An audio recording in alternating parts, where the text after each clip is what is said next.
I'm sure after many years of the same old shit, Jets fans were hoping for something fresh and something different when it came to the 2015 NFL Draft, and hopefully some success.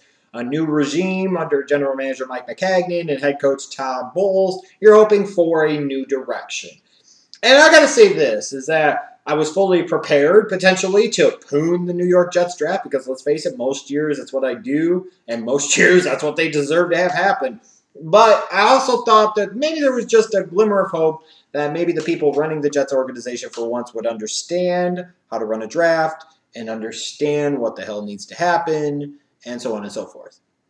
And I look at this Jets draft, and I think you got to look at the entire body of work and all that's involved with their actual draft and factor in different considerations. I think it will end up being very much a matter of the eye of the beholder will be critical to how this draft will be viewed, at least in the short term.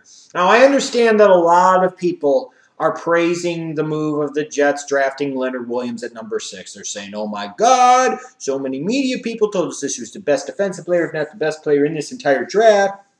The Jets got him at number 6. Think about how sick that defense is going to be, blah, blah, blah, blah, blah, blah.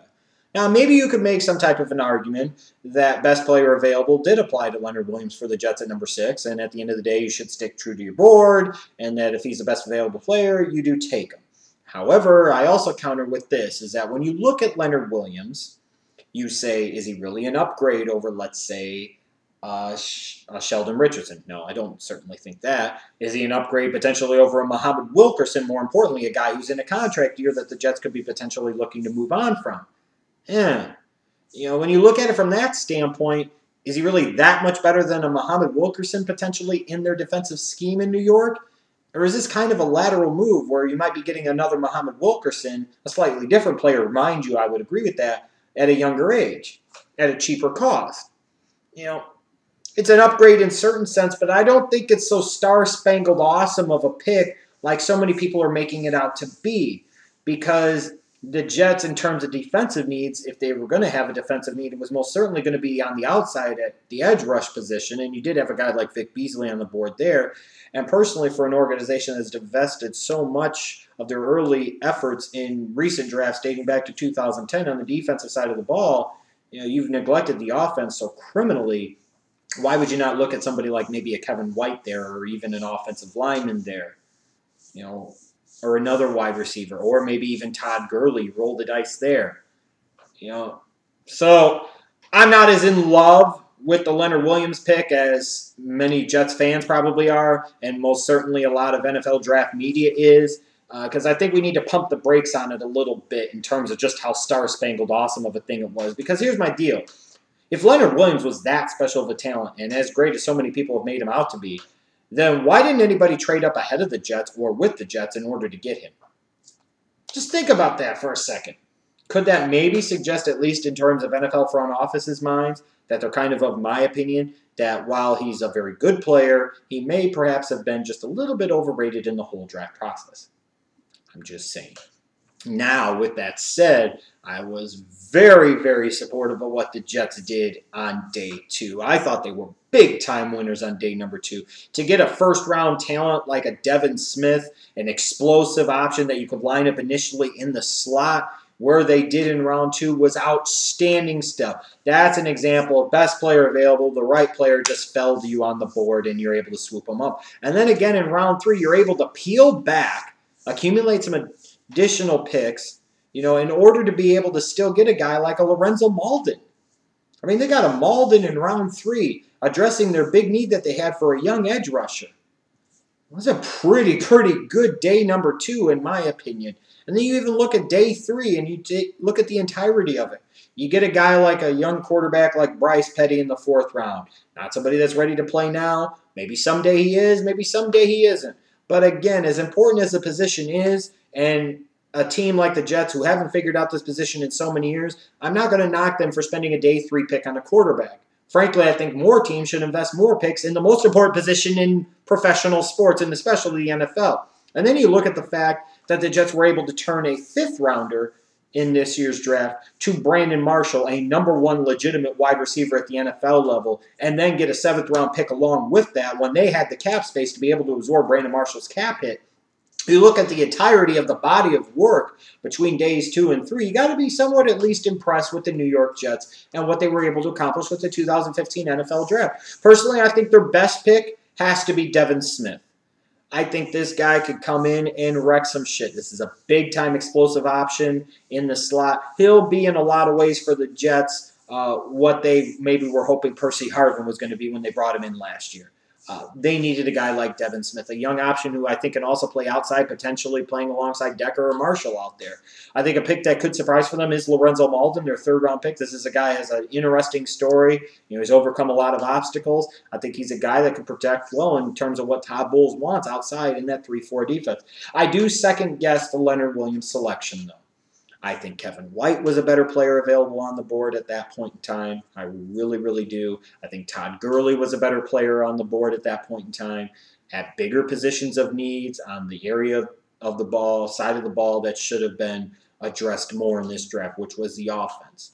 If you're going to sit there and talk about free agency and trades and this and that, you're not building a winner when you're building through trades and free agency in today's NFL. You're just not. It's okay when you do that once in a while, like when the Seahawks gave away a couple mid-round picks to bring in Marshawn Lynch. But they were primarily built through the NFL draft. And there's a reason they have a sustained, consistent success. It's because they were built through the NFL draft, not through trades and free agency.